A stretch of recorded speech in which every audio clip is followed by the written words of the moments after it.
Good morning everyone. Welcome to PW only IAS. दोस्तों, भारत के अंदर जो बर्थ रेट है और इन्फेंट डेथ्स हैं, ये कम हुई हैं। अब इस मुद्दे को हमें थोड़ा डिटेल में समझना है, तो एक एक करके चीज़ें समझते हैं। सबसे पहली चीज़ तो आप जानिए एसआरएस के बारे में, सैंपल रजिस्ट्रेशन सर्वे। दरअसल में ये एक क्या है, ये एक सर्वे है। अब इस वर्ड में और सेंसस वर्ड में अंतर समझना। सेंसस में पता क्या होता है, आप हर एक इंसान के पास जाते हो, उसका डेटा कलेक्ट करते हो। सर्वे के अंदर आप हर एक इंसान के पास नहीं जाओगे, आप एक छोटे सैंपल के पास जाओगे। उस सैंपल के बेसिस के ऊपर आप कुछ रिजल्ट्स जनरेट करने की कोशिश करोगे। समझ पाए? सेंसस में तो हर एक बंदे से आप डेटा पूछोगे, पर सर्वे के अंदर हर एक पर्सन से यहाँ पे नहीं पूछा जाता। It is just a small set of people. एक छोटा सैंपल लिया जाता है, उसके बेसिस के ऊपर हम रिजल्ट्स को एक्सट्रापोलेट करने की कोशिश करते हैं, वो होता है सर्वे। अब ये जो सर्वे है एसआरएस, ये 1970 में लॉन्च किया गया था by the registrar general of India, जो कि मिनिस्ट्री ऑफ होम अफेयर्स के अंतर्गत आता है। अब इसके माध्यम से हमें क्या पता लगता है कि भाई देश में birth rate, death rate, fertility rate, infant mortality rate, maternal mortality rate, sex ratio, ये सारी चीज़ें कितनी है। अब देखो, मैं इनका ना थोड़ा थोड़ा मीनिंग आपको समझा देता हूँ। देखो, एक होता है आपका बर्थ रेट, जिसको हम लोग क्रूड बर्थ रेट के नाम से भी जानते हैं। ये क्या बताता है? ये बताता है कि कितने लाइव बर्थ हुए पर 1000 पीपल एक गिवन साल के अंदर। ऐसे एक होता है क्रूड डेथ रेट, ये बताता है कितनी डेथ्स हुई पर 1000 people in a given year. तो उससे ना डेथ्स का पता लगता रहता है, क्या मोर्टेलिटी ट्रेंड्स क्या है। इसके अलावा कुछ और इंपॉर्टेंट आपके पास चीजें होती हैं। जैसे आप लोगों ने सुना होगा टोटल फर्टिलिटी रेट, जिसको हम लोग टीएफआर के नाम से जानते हैं। ये बताता है कि जो महिलाएं रिप्रोडक्टिव ईयर में है, यानी कि 15 से 49 साल वाली, जिसमें रिप्रोडक्शन पॉसिबल है, उसमें एक महिला एवरेज नंबर के ऊपर कितने बच्चों को जन्म यहाँ पे दे रही है। तो इससे पता लग जाता है कि यार कि एक देश की पॉपुलेशन बढ़ने वाली है या कम होने वाली है, क्योंकि टीएफआर से हमें वो आइडिया मिल जाता है। फिर ऐसे ही आता है इन्फेंट मोर्टेलिटी रेट, आईएमआर जिसको हम बोलते हैं। ये बताता है कि 1 साल की उम्र होने से पहले कितने इन्फेंट्स की डेथ हो जाती है पर 1000 लाइव बर्थ। तो ये बताएगा कि अच्छा यार, हमने बच्चों की केयर करी या नहीं करी 1 साल की उम्र तक, वो यहाँ से पता लग जाता है। फिर हमें पता लगता है सेक्स रेशियो एट बर्थ। ये बताता है कितनी महिला बच्चियों का, मतलब कितनी बच्चियों का जन्म हो रहा है पर 1000 मेल बर्थ। तो हमें उसका एक आइडिया मिलता रहता है कि कितना जेंडर रेशो कैसे हमारा यहाँ पे है। तो वो सारी चीज़ें हमें यहाँ पे पता लगती हैं इस सैंपल रजिस्ट्रेशन सर्वे के माध्यम से। अब इस बार का जो सैंपल रजिस्ट्रेशन सर्वे है ना, उसने कुछ इंपॉर्टेंट बातें बताई हैं।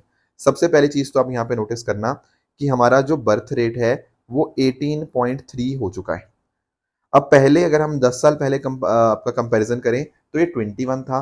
अब ये कम होकर 18.3 हो गया है, लगभग 2.7%, 2.7 पॉइंट्स ये नीचे गिरा है। तो इसका मतलब पता क्या है, कि अब यहाँ पर नंबर ऑफ बर्थ्स वो यहाँ पर कम हो रहे हैं as compare to 10 years ago. ऐसी अगर हम बात करें डेथ की, तो डेथ रेट पहले 10 साल पहले था 6.7, अब ये 6.4 हो गया है। तो 0.3 पॉइंट यहाँ पे नीचे आया है। इसका मीनिंग क्या है? इसका मीनिंग भी देखो कहीं ना कहीं यही है कि हमारे देश में हेल्थ इंफ्रास्ट्रक्चर बेहतर हुआ है, जिस वजह से अब लोगों की मृत्यु कम हो रही है। ठीक है ना, दे आर लिविंग लॉन्गर। उसी तरह से अगर हम बात करें इन्फेंट मोर्टेलिटी रेट आईएमआर की, तो आईएमआर जो पहले 39 होता था, अब वो 24 हो चुका है। ये 15 पॉइंट्स की यहाँ पे गिरावट है, which is a very very good thing. और पिछले 5 साल में भी ये 6 पॉइंट्स लगभग गिरा है। तो ये कहीं ना कहीं दिखा रहा है कि बच्चों का भी हम यहाँ पे प्रॉपर ध्यान दे रहे हैं, प्रॉपर वैक्सीनेशन उनको यहाँ पे मिल रही हैं, है ना। इस वजह से इन्फेंट मोर्टेलिटी रेट भी यहाँ पे कम आई है। एक और चीज आती है, वो होती है अंडर 5 मोर्टेलिटी रेट, यानी कि 5 साल की उम्र से पहले जिन बच्चों की डेथ हो जाती है, ये नंबर हमारा 28 आपको यहाँ पे देखने को मिलता है। ठीक है। इसके अलावा एक जो मैं बात कर रहा था ना आपके साथ, टीएफआर, टोटल फर्टिलिटी रेट। अब इसमें ना एक वर्ड आपको पता होना चाहिए, वो होता है रिप्लेसमेंट लेवल। ऐसा माना जाता है दोस्तों कि अगर एक महिला 2.1 बच्चों को ऑन एन एवरेज जन्म देती है, देर आर 2.1 बर्थ्स पर वुमेन, तो हमारी जो पॉपुलेशन है वो साइज वो कांस्टेंट रहता है। अब आप में से कुछ बच्चे सोच रहे होंगे से 2.1 बच्चों को कैसे जन्म दिया जा सकता है। ये मैं एवरेज बेसिस के ऊपर बात कर रहा हूँ। ठीक है ना, कि 2.1 के आसपास होगा अगर हमारा, उसको हम लोग रिप्लेसमेंट लेवल यहाँ पे बोल देते हैं, कि तब पॉपुलेशन स्टेबल रहती है। अब अगर हम इस बार की बात करें ना, तो हमारा जो टीएफआर आया है, टोटल फर्टिलिटी रेट, वो 1.9 आया है। इसका मतलब क्या है, हम रिप्लेसमेंट लेवल से नीचे हैं इस बार। आप समझ पाए? तो यानी कि आने वाले समय में हम एक्सपेक्ट कर सकते हैं कि धीरे-धीरे भारत की जो पॉपुलेशन है, वो आगे जाके कम हो सकती है, क्योंकि जो रिप्रोडक्टिव एज के अंदर महिलाएँ हैं, वो कम बच्चों को जन्म दे रही हैं as compare to the replacement level. ये बात आपको पता होनी चाहिए, ठीक है? बाकी 1-2 छोटे मुद्दे और हैं। एक्चुअली पॉइंट पता क्या है कि हमारे यहाँ पे ना जो नंबर्स हैं, ये कांस्टेंट नहीं है। गाँव के क्षेत्रों में नंबर्स अलग हैं, अर्बन क्षेत्रों में जो नंबर्स हैं, वो अलग हैं।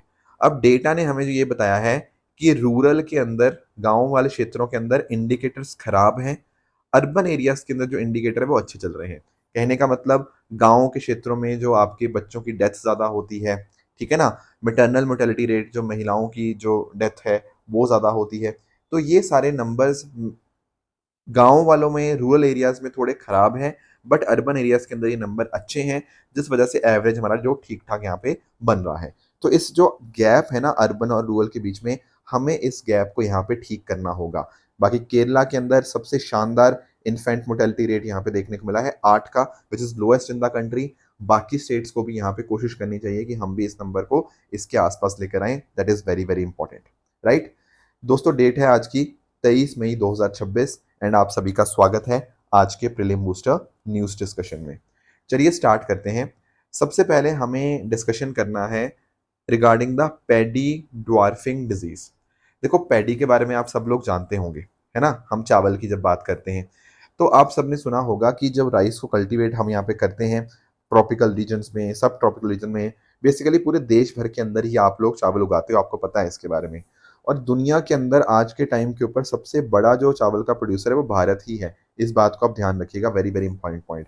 बाकी कुछ स्टेट्स बहुत शानदार प्रोडक्शन करते हैं, जैसे UP, Telangana, waste Bengal, Punjab, Andhra Pradesh, Tamil Nadu.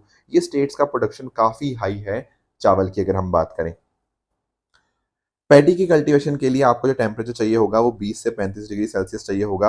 Growing season के टाइम के ऊपर वार्म क्लाइमेट, ह्यूमिड क्लाइमेट थोड़ा अच्छा रहता है, और अच्छी खासी बारिश यहाँ पे इसको चाहिए होती है, 100 से 100 सेंटीमीटर की। इसीलिए जो मोस्टली देश में ना आपका जो जून से सितंबर अक्टूबर वाला टाइम है, वहाँ पर इसको यहाँ पे किया जाता है। बाकी कई ऐसी स्टेट्स भी हैं जहाँ पर सेम टेम्परेचर और सेम कंडीशंस पूरे साल भर मिलती हैं, तो वो 2 बार भी चावल यहाँ पे उगा लेते हैं, सो दैट इज़ ऑल्सो पॉसिबल। बाकी इसके लिए आपकी एल्यूवल सॉइल या फिर क्लेई सॉइल थोड़ी रिक्वायरमेंट होती है, जिसमें पानी को रिटेन करने की कैपेसिटी अच्छी होनी चाहिए। पानी यहाँ पे खड़ा रखा जाता है कई दिनों तक फील्ड्स के अंदर, ठीक है? खासकर अगर हम बात करें ट्रांसप्लांटेशन स्टेज में। होता पता क्या है इसका प्रोसेस समझना। पहले ना नर्सरी के अंदर जो पैडी सीड्स होते हैं, वो यहाँ पे रेज़ किए जाते हैं, थोड़े से बड़े किए जाते हैं। फिर इनको आप जो खेत के अंदर इनको ट्रांसप्लांट करते हैं, वहाँ पर पानी को पूरा भर दिया जाता है, 3-4 हफ्तों के लिए फ्लडेड फील्ड्स रहती हैं। फिर आगे जाके आप उस पानी को, ठीक है ना, उनको फील्ड को वाटर लॉक्ड रखते हो, पानी से भरे रखते हो खेतों को। फिर वीड्स जो होती है ना, जो अनवांटेड चीज़ें होती हैं, उनको आप यहाँ पे हटाते हो। फिर जब आपका सितंबर अक्टूबर का समय आ जाता है, तब यहाँ पर आप जो क्रॉप है वो मैच्योर हो जाती है, उस टाइम के ऊपर इसको यहाँ पे काटा जाता है, एंड आगे जाके फिर इसको यहाँ पे जो ग्रेन्स हैं, वो यहाँ पे अलग कर लिए जाते हैं। ऐसे आपका पूरा यहाँ पे प्रोसेस रहता है पैडी का। अभी पता पॉइंट क्या है? अभी यहाँ पर हमें एक डिजीज़ देखने को मिल रही है, जिसका नाम है पैडी ड्वार्फिंग डिजीज़। दरअसल में ये एक वायरल डिजीज़ है, जो कि आपके southern rice black streak dwarf virus के साथ यहाँ पे लिंक्ड है। पहली बार इसको पंजाब में रिपोर्ट किया गया था, इस पर्टिकुलर डिजीज़ को 2022 के अंदर। अब ऐसा देखने को मिल रहा है कि ये डिजीज़ वापस हमें यहाँ पे देखने को मिल रही है, एंड जिस वजह से ये काफ़ी ज़्यादा तेज़ी से फैल रही है। यहाँ पर ना बताया गया है कि एक इंसेक्ट है, व्हाइट बैग्ड प्लांट हॉपर। ये एक ऐसा इंसेक्ट है जो वायरस को एक फसल से दूसरी फसल तक यहाँ पे लेके जाता है। इसके ट्रांसमिशन के लिए यही जो आपका हॉपर है, यही रिस्पॉन्सिबल देखने को मिल जाता है। अब इसका इम्पैक्ट क्या आता है इस डिजीज़ का? देखो, डिजीज़ का इम्पैक्ट बहुत ज़्यादा बड़ा है। नॉर्मली पता क्या होता है, अगर हम पंजाब की बात करें, तो पंजाब में 1 एकड़ के हिसाब से लगभग 30-32 क्विंटल यहाँ पे आउटपुट निकलता है चावल का। पर अगर ये डिजीज़ इम्पैक्ट कर दे उस खेत को, तो वहाँ पर ये जो प्रोडक्शन है, ये केवल और केवल 1-2 क्विंटल तक भी रह सकता है। यानी कि आपकी जो फसल का बहुत भारी नुकसान यहाँ पर हो जाता है। जो भी आपके इन्फेक्टेड प्लांट्स होते हैं, उनकी जो हाइट है वो काफ़ी कम हो जाती है, शॉर्ट हो जाते हैं, कमज़ोर हो जाते हैं, पत्ते उनके पतले हो जाते हैं, नैरो हो जाते हैं, रूट्स जो हैं, ठीक है, जो जड़ें हैं वो काफ़ी शैलो हो जाती हैं, प्लांट हाइट काफ़ी कम हो जाती है, ग्रेन्स जो हैं आपके पूरी तरह से आपके ख़त्म हो जाते हैं।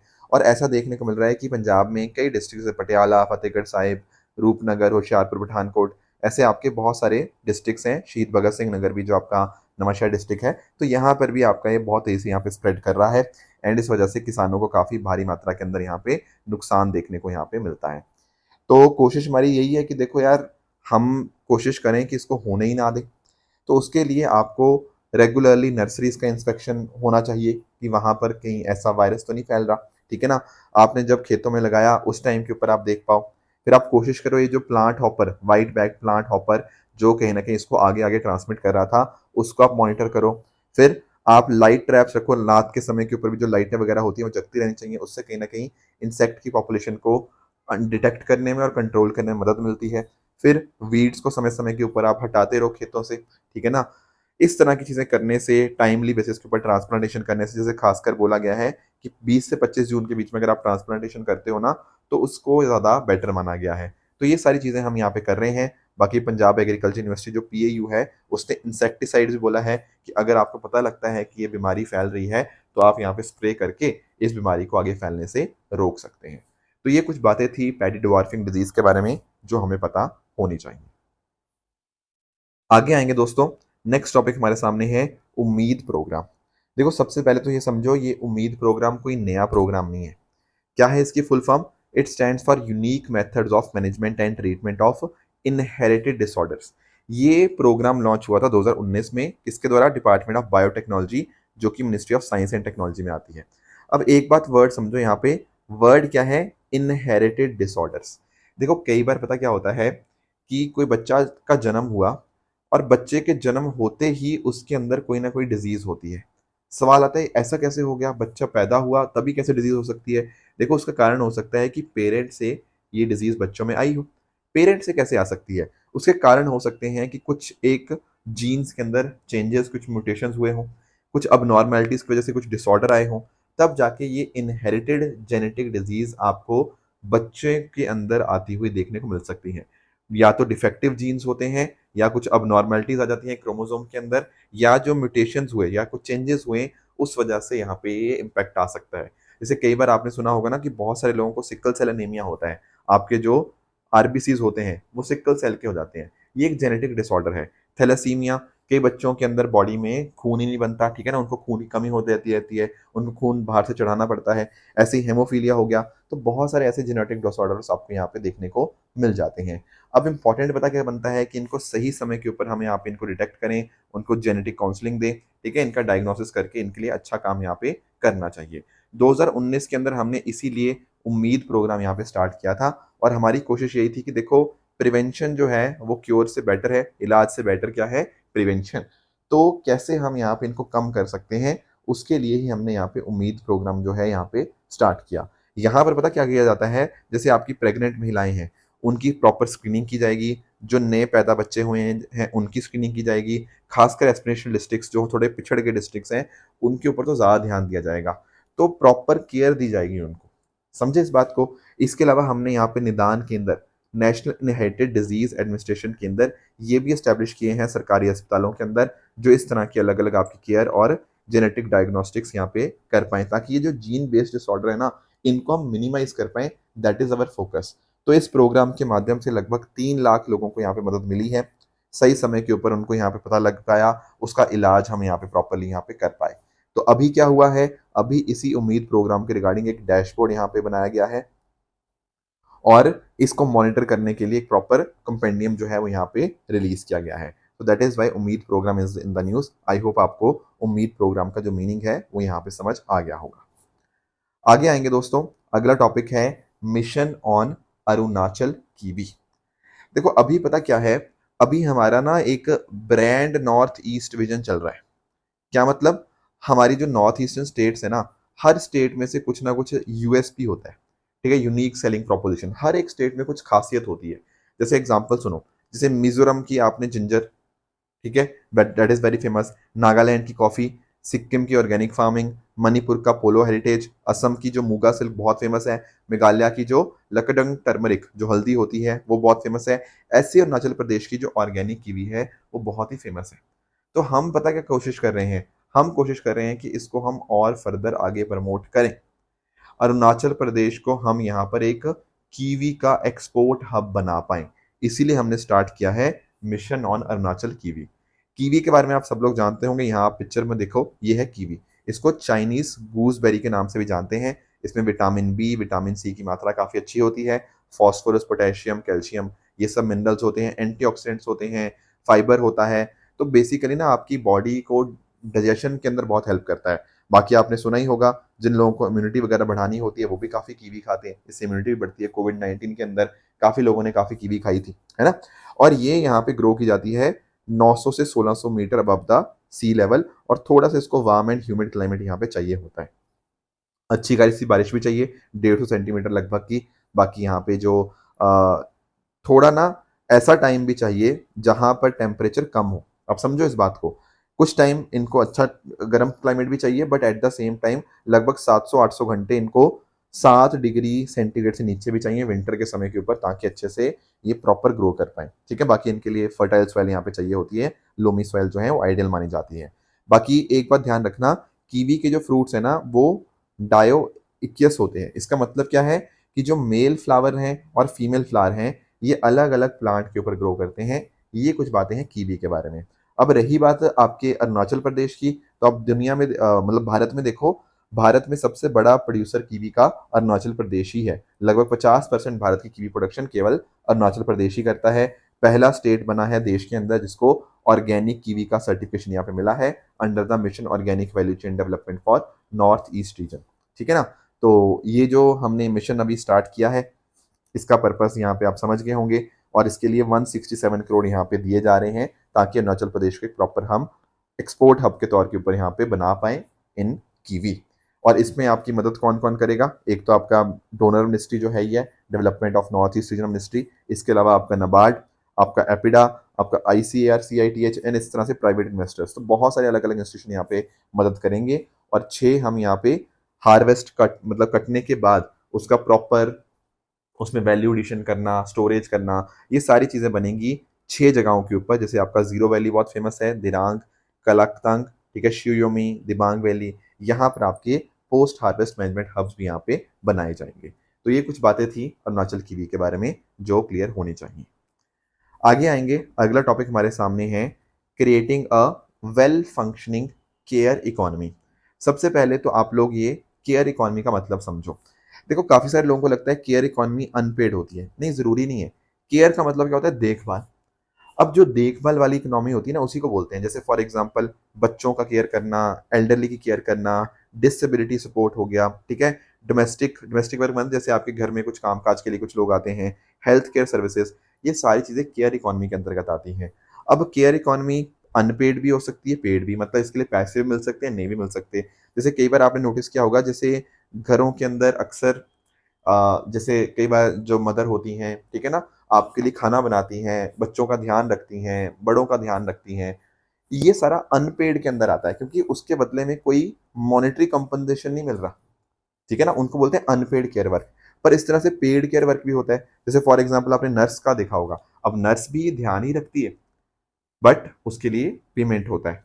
ऐसे ही डोमेस्टिक वर्कर्स, उनको भी कुछ आप पेमेंट देते हो। चाइल्ड केयर प्रोवाइडर, जैसे कई बार आप लोगों ने नोटिस किया होगा ना कि कई लोग नैनी रखते हैं या फिर बच्चों का ध्यान रखने के लिए किसी को हायर कर लेते हैं, तो वो सारी चीज़ें। इसी तरह से थेरेपिस्ट हो गया, एल्डर केयर प्रोफेशनल हो गया, ये सारे आपके पेड केयर वर्क के आते हैं। फिर केयर इंफ्रास्ट्रक्चर, जैसे आपके day care centre, old age homes, ये सब चीज़ें होगी। और इवन आपकी जो पॉलिसीज़, जैसे जो महिलाओं जिन्होंने बच्चा भी दिया है, उनके लिए मैटरनिटी लीव 6 महीने की, पैटर्निटी लीव भी कई जगह होती है, फिर कुछ सब्सिडीज़ वगैरह, ये सारी चीज़ें भी आपकी केयर इकोनॉमी का ही हिस्सा बनती हैं। ठीक है सर, ये बात तो समझ आई। अब हुआ पता क्या है, हम चाहते हैं कि भारत के अंदर केयर इकोसिस्टम जो है वो शानदार बने। इसके लिए आपकी ministry of social justice and empowerment ने एक प्रोग्राम ऑर्गेनाइज किया, creating a well functioning care economy. और यहाँ पर 2 पर्टिकुलर इनिशिएटिव्स की बात हुई। एक है आपका जीवन ऐप। जीवन ऐप की फुल फॉर्म देखो, it is joint elderly empowerment and women virtual assistant network. अब इसके माध्यम से पता क्या होगा, एक ऐप के ऊपर ही सीनियर सिटीजन्स को पता लग जाएगा कि उनके लिए क्या क्या स्कीम्स गवर्नमेंट की तरफ से चल रही हैं, क्या क्या वेलफेयर स्कीम्स हैं, क्या उनके लिए सपोर्ट सर्विसेज यहाँ पे मिल सकती हैं। तो इसी ऐप के माध्यम से उनके लिए यहाँ पे एक बेहतर सोल्यूशन यहाँ पे देने की हमने कोशिश करी हुई है। Geriatric care holder, elderly care के लिए हम एक्सेस जो है उनके लिए आसान बना रहे हैं, और जो लोग ये देना चाहते हैं, बेनिफिशरीज हैं, उनको बीच में कोऑर्डिनेशन के लिए ये पर्टिकुलर जो जीवन ऐप है बहुत हेल्प करेगी। ऐसे दूसरा इनिशिएटिव है वो है शतायु डैशबोर्ड। ये है senior holistic care assistance and training for your utility.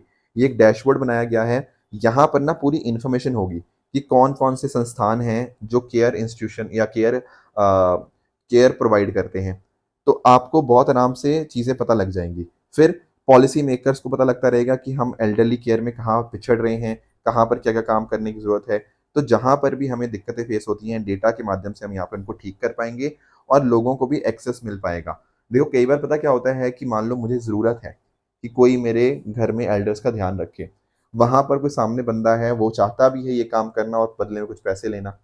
अब पर हमें कनेक्ट कैसे करेगा, तो वहीं पर उस चीज़ को बेहतर बनाने के लिए इन इनिशिएटिव्स को लॉन्च किया गया है, ताकि भारत देश के अंदर भी जो केयर इकोनॉमी है वो और ज़्यादा यहाँ पे आगे बढ़ पाए। That is the objective of these particular initiatives. एक और टॉपिक दोस्तों जो हमें डिस्कस करना है वो है 68th एपीओ गवर्निंग बॉडी। सबसे पहले आप लोग एपीओ समझो। APO stands for Asian Productivity Organisation. अब नोटिस करो नाम में क्या है, एशियन प्रोडक्टिविटी। तो पहली बात तो ये है कि एशिया पैसिफिक रीजन के अंदर हम चाहते हैं प्रोडक्टिविटी को बेहतर करना। प्रोडक्टिविटी का मतलब क्या होता है?